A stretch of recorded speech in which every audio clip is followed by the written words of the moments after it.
Assalamualaikum warahmatullahi wabarakatuh. Sahabat tafsir Quran dirahmati Allah subhanahu wa ta'ala. Sapa pagi kita kali ini masih dari kisah Nabi Yusuf alaihi salam yang penuh dengan lautan hikmah, ya, mutiara-mutiara yang sangat bernilai untuk kehidupan kita, menjadi pedoman dalam meniti kehidupan kita, meraih keridhaan dari Allah, meraih cinta Allah, meraih kesuksesan, meraih kemenangan dan kejayaan. Sahabat tafsir Quran dirahmati Allah, setelah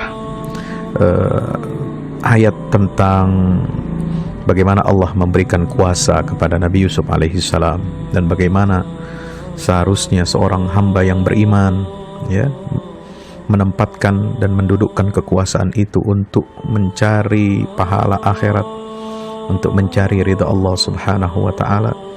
Maka di ayat berikutnya, ya, 58, 59, 60, 61, 62, ya, itu langsung singkat kata, saya tidak perlu menjelaskannya. Itu menceritakan tentang bagaimana proses ketika terjadi, ya, paceklik ini setelah lewat masa 7 tahun yang menyenangkan. Pada masa paceklik itu datanglah saudara-saudara Yusuf itu. Nah, sahabat dirahmati Allah, singkat kata, ya, mereka diberikan jatah sesuai dengan kebijakan negara Mesir. Tetapi raja atau perdana menteri yang ternyata adalah saudara mereka Yusuf memberikan syarat. Mereka kalau ingin mendapatkan bantuan lagi kembali harus membawa saudaranya. Nah, disinilah subhanallah bagaimana Allah menceritakan, ya, dengan begitu indah, ya, subhanallah, begitu indah cerita ini, ya, tentang satu kalimat dari Nabi Yakub alaihi salam yang diperhadapkan dengan kata-kata mereka. Mari kita simak ayat 63 dan 64. Falamma raja'u ila abihim qalu ya abana muni'a minnal kail farsil ma'ana akhana naktal wa inna lahu lahafizun. Qala hal amanukum alaihi illa kama amintukum ala akhihi min qabl fallahu khairun hafiza wa huwa arhamur rahimin. Maka tatkala mereka kembali kepada ayah mereka Yakub, mereka berkata, wahai ayahanda, kami tidak akan mendapat takaran gandum lagi jika kami tidak membawa saudara kami. Ya, yang dimaksud adalah Bunyamin, saudaranya Yusuf, adiknya. Sebab itu biarkanlah saudara kami pergi bersama-sama kami supaya kami mendapatkan takaran, dan sesungguhnya kami benar-benar akan menjaganya. Lalu Yakub berkata, bagaimana aku akan mempercayakannya, yaitu Bunyamin, kepada kalian, kecuali seperti aku telah mempercayakan saudaranya, yaitu Yusuf, kepada kalian dahulu? Maka Allah adalah sebaik-baik penjaga dan Dia adalah maha penyayang di antara para penyayang. Sahabat yang dirahmati Allah subhanahu wa ta'ala, ya, kelancangan dan bahasa yang digunakan oleh saudara-saudara Yusuf ini nampak. Mereka tidak pernah menggunakan bahasa yang sopan, ya, mereka tidak menggunakan bahasa yang baik, dan selalu didahului oleh satu kata-kata atau kalimat yang negatif, langsung saja nembak.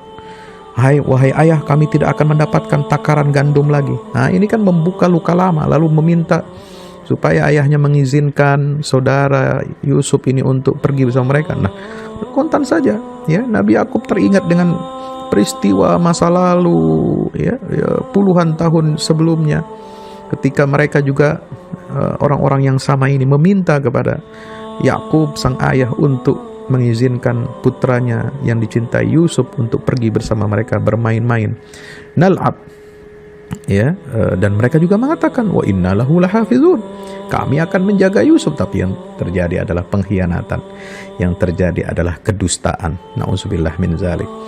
Maka sahabat yang dirahmati Allah subhanahu wa ta'ala, ya, jangan kita menjadi seperti saudara-saudara Yusuf, yang mana mereka tidak pernah menjaga perasaan sang ayah. Mereka tidak gunakan cara komunikasi yang baik untuk menyampaikan pesan raja kepada sang ayahnya. Mereka terlebih dahulu menyebutkan sesuatu yang jelek sebelum menyebutkan sesuatu yang membahagiakan. Ya, coba kalau dibalik, ya, jika pertama kali mereka sebut perkara yang baik, maka sang ayah akan merasa senang dan simpatik. Namun tidak demikian. Hal yang pertama mereka sampaikan tidak baik. sehingga Yakub pun enggan memberi izin membawa Bunyamin ke negeri Mesir. Itulah sekilas tentang kepribadian saudara-saudara Yusuf yang harus kita jadikan pelajaran dan jangan kita tiru.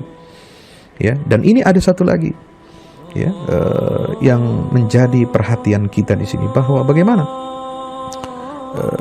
bahwasanya mereka mengatakan kami sesungguhnya akan senantiasa menjaganya. Nah, kata-kata ini yang terus terngiang-ngiang, ya, yang menjadi momok bagi Nabi Yakub alaihi salam. Kata yang sama dulu pernah mereka ucapkan, tapi mereka berkhianat, mereka ingkar janji, dan mereka tidak memenuhi, ya, kepercayaan dari orang tuanya, dari ayahnya. Inilah rasa sakit hati yang dulu masih ada, terasa hingga kini. Luka itu belum sembuh, luka itu belum kering meskipun sudah berlalu puluhan tahun.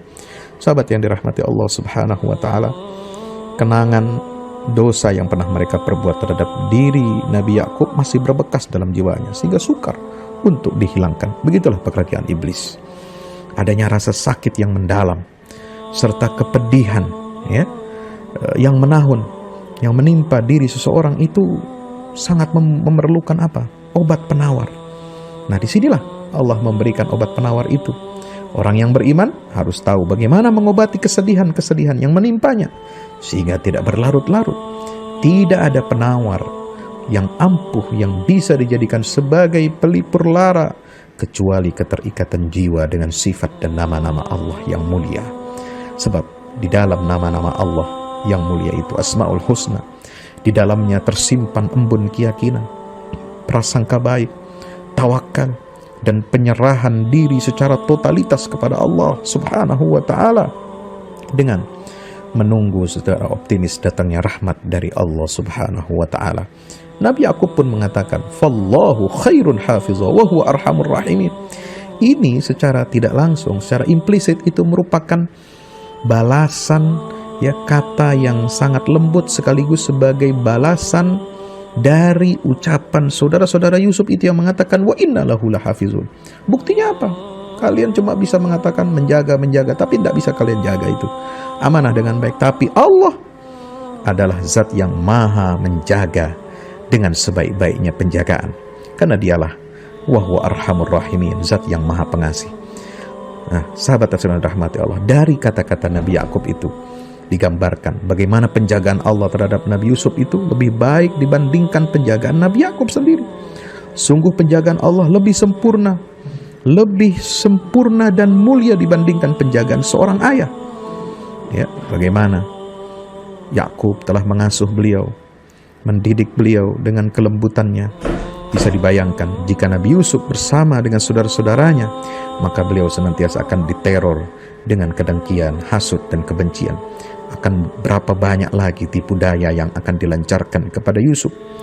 Jika sebuah tipu daya bisa digagalkan, bagaimana dengan tipu daya yang lainnya? Sungguh, sahabat yang dirahmati Allah, seorang yang berada di tengah-tengah sebuah kaum yang membencinya, meskipun mereka berada posisi yang tidak benar, akan menjadi gangguan tersendiri baginya. Ya, maka itulah, ya, manusia hamba Allah memerlukan keselamatan hatinya dari ancaman orang-orang yang ada di sekitarnya. Nah, keselamatan hati, ketenangan, ketentraman hati dari ancaman teror orang-orang terdekat ini adalah merupakan suatu hajat keperluan yang mendasar, ya, agar hati ini menjadi tentram dan tenang. Jadi ini ketenangan hati ini, ketentraman hati, ya, terutama dari lingkaran yang terdekat, keluarga terdekat, itu harus kita jaga. Ya, jangan kita ini cuek, apalagi kemudian sampai menyakiti hati saudara sendiri sehingga tidak menjadi tenang. Nah, inilah pelajaran dari kisah saudara-saudara Nabi Yusuf alaihissalam.